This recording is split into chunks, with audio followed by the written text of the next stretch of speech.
Hello, I'm Dr. Hassan Toheed, and I'm here once again with a sensational topic, step-by-step meta-analysis for beginners.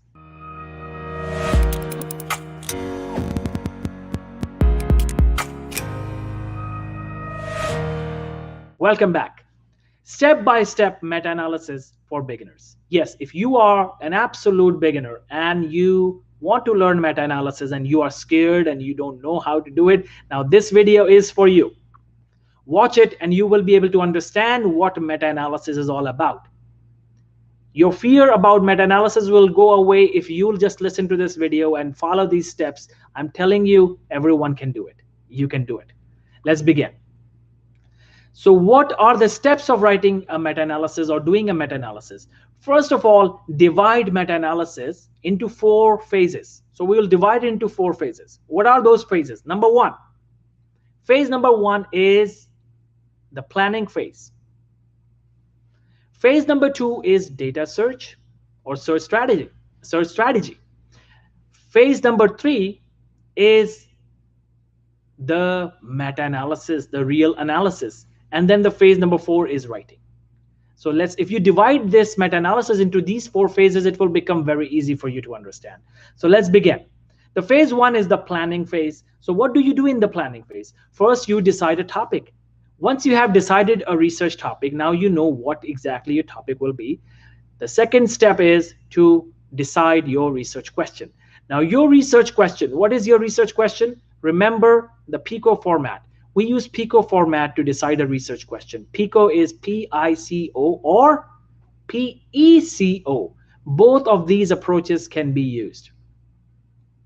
And some people use PICO TT. And we'll talk about this. So PICO actually, P stands for population or problem. I for intervention, the main thing. Now we're coming to that. Why I said main thing, I'll talk about this. PICO, P for population, I for intervention, C for comparison or control group, and O is for outcome. These are the 4 components of a research question. So when you develop a research question, you should have these 4 components mentioned in your research question. Now, if you are writing a meta-analysis, now it's up to you to decide whether your meta-analysis will be just of clinical trials or meta-analysis will be just of observational studies. Although observational studies meta-analysis is rare and difficult to do, that's why most of the meta-analyses are done on clinical trial studies. So what is meta-analysis? The first thing first, I hope all of you already know this. Meta-analysis is a combination of so many previous papers' results. We combine the results together and then we write one paper. So what kind of papers you will combine? Clinical trials or observational studies, but mainly clinical trials. And clinical trials are the ones that have intervention. That's why we have this intervention in PICO. So your research question will be population, intervention, I for intervention, C for comparison or control group, O for outcome. Now remember, if you remove control group, the C or comparison, then highly likely it will remain a systematic review. It will not become a meta-analysis. If you really, really want to do meta-analysis, make sure you include all 4 components of the PICO question. Then highly likely it will become a meta-analysis. Another way to make sure that it remains meta-analysis is try to include similar studies in terms of intervention and outcome. Similar studies. And not all studies will be absolutely similar. So find whatever are the closest in terms of similarities. Just add those studies. They could be a little different. Is okay. But if the studies are too different, they are way too different, let's say, there is no way you can compare them, then this will remain and this will become a systematic review. Remember, systematic review becomes meta-analysis, right? So you can either take your paper towards a systematic review direction or you can take it towards meta-analysis direction. But if the studies are way too different, it will remain a systematic review. But if the studies are way too similar or somewhat similar, or I would say somewhat different, then they will take your paper towards the meta-analysis direction. So this is about PICO question. Now the next step is the step number 3. That is the inclusion-exclusion criteria. Yes, you cannot write a systematic review or meta-analysis without an inclusion-exclusion criteria, predetermined inclusion-exclusion criteria, because you just need to make sure that you include some studies. You cannot include all the studies possible. So you set a predetermined inclusion-exclusion criteria. And how do you decide inclusion-exclusion criteria? Your research question will guide you in deciding what your inclusion-exclusion criteria will be. Another way of deciding inclusion-exclusion criteria is play smart, ask seniors, ask other people who have done it before, or look at other people's published papers and see what they have done, how they have decided their inclusion exclusion criteria. This will give you a broad-based idea of how inclusion exclusion criteria is decided. Once that is done, the fourth step would be to register your paper on Prospero website. But how do you register without writing a protocol? So the fifth step would be write a short protocol. A research protocol is actually your plan, what you are supposed to do, what you're planning to do. Once you have written it, you submit it to Prospero website. But remember, it's not mandatory. It's optional for systematic reviews and meta-analysis. For review articles, it's optional. It's not mandatory. So once you submit it, wonderful. If you don't do it, that's okay as well. So once that is done, your phase one of planning is done. Now let's jump to the phase two. Phase two is the data search, the search strategy. Now, what do you do? The next step is, or I would say the first step of second phase is that you decide your databases, what databases you will use for data search. Remember, use at least minimum five databases. More and more databases is better. I know some people have used 2 databases, but I recommend, I will insist and I will request you to use as many databases as possible to make your paper really, really powerful and wonderful. Because writing a meta-analysis means that you are giving the power to the results, the precision to the results. You are creating a high quality paper. So it's better to look at multiple databases. And what are the most common databases? If you are a healthcare student, you start with PubMed and Medline. They are more or less the same, because Medline is a database and PubMed is an interface to Medline. So you can find Medline articles on PubMed. Now, second is PubMed Central, then Web of Science, then Scopus, Embase, Cinal, Google Scholar. So many databases are available to use, but you just use any of those 5 databases, and also Cochrane Library and PsycInfo. So many databases, I cannot even remember all the names right now. I'm just giving you as an example that you can look at the list of the databases, electronic databases, and choose the best ones.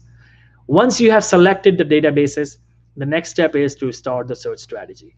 Now remember, in certain databases like PubMed, you will have to do regular keyword search and the mesh search strategy, that is the control vocabulary search. So not every database will need it. So mainly your keywords will be used in other databases, but in Medline and databases that have control vocabulary, you will use mesh and regular keyword search. Once you're done with that, you'll have data collection of your databases. So database 1 gives you these many papers. Let's say you search so many papers. Database 2 gave you some papers. Database 3 gave you some papers. Database number 4 gave you some papers, and database number 5 gave you some papers. Now you have a total number of papers. Now what do? Now it's time to remove duplicates, because some studies will be common in some databases, right? There is a possibility that there is a study in PubMed and that study is also available on Web of Science. Very highly likely. So that's why it's very important to remove duplicates. So remove duplicates. You can remove duplicates through Excel, manual, or you can also remove duplicates by using reference manager softwares like EndNote or Mendeley. Once you do that, once the duplicates have been removed, now go to the next step. The next step, the third step would be is to do the screening.